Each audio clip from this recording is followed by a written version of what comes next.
Alright, today guys, I wanted to make a real quick video showing how I set up an automatic sugarcane farm. But before we get into it, YouTube stats are telling a sad tale.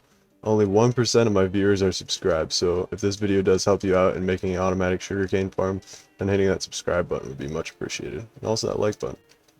But anyways, I have it staggered, so when I hit this button here, sends the redstone pulse, and it's slowed down so when each of these flying machines start going, they don't get stuck together, because if this activates too fast, it'll lock onto this one, and then so on, and it'll keep doing it.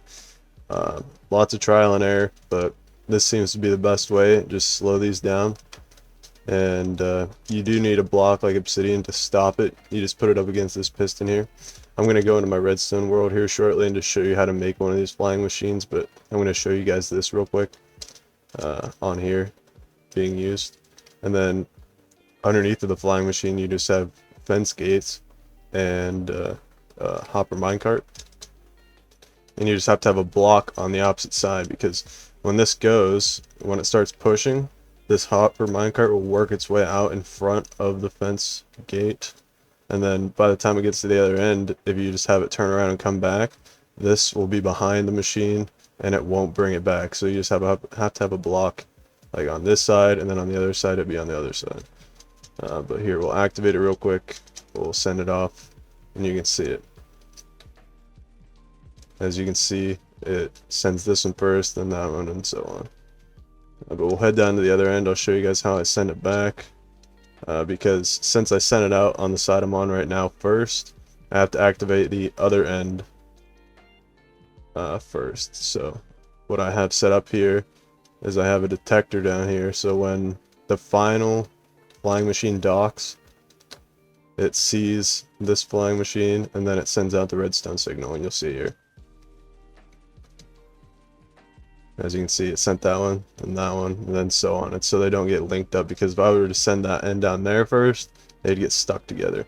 You can use honey blocks and stagger them, and then you wouldn't have that issue, but I do not have those honey blocks, or that amount of honey blocks to set it up like that. But all you have to do is push a piston in front of the face on the detector. So here, I'll show you. Down here on this end. But yeah, once they're docked, it just collects it through these hoppers and sends them over there to my item elevator. I'll make a video on the item elevator here shortly. It's pretty simple. But as you can see, I have a piston here and it pushes it in front of this face. Now on the other end, I have the piston push in front of this face because it'll send it that way.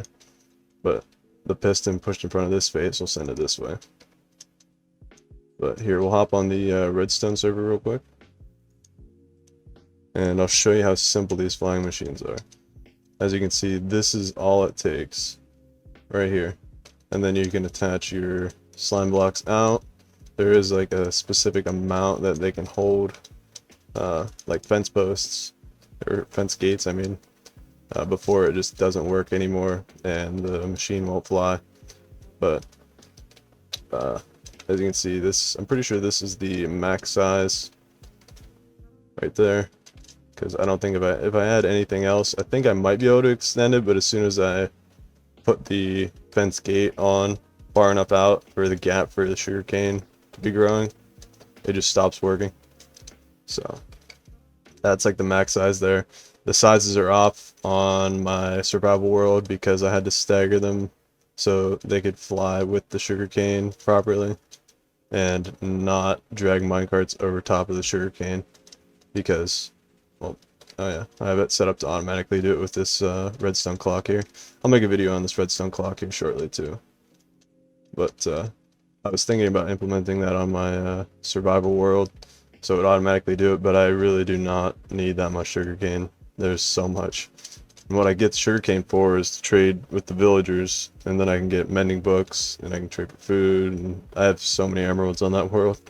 But it's really nice. That's why I have a huge sugarcane farm. But yeah, as you can see, it's very simple setup to make a flying machine. And then just remember, all you have to do is have a piston push in front of this face here to go that way, and have a piston push in front of this face to make it come back. So you'll put this down, pushes in front of that face, flies down, and once it gets over here, it can fly back if I have a piston here. Just make sure that you don't have any blocks that could get stuck to this slime block. I've had problems with that too when I was setting it up on my world. There's this automatic system I have here to send it back right away if you're just having a smaller farm set up. You could even put down like fence gates all along here and just harvest the whole field. You won't be able to get it to grow back like a sugarcane farm, but you can have it at least harvested automatically. But anyways, if this video helped you out, liking and subscribing would be much appreciated, and hopefully I'll catch you in the next one. Bye bye.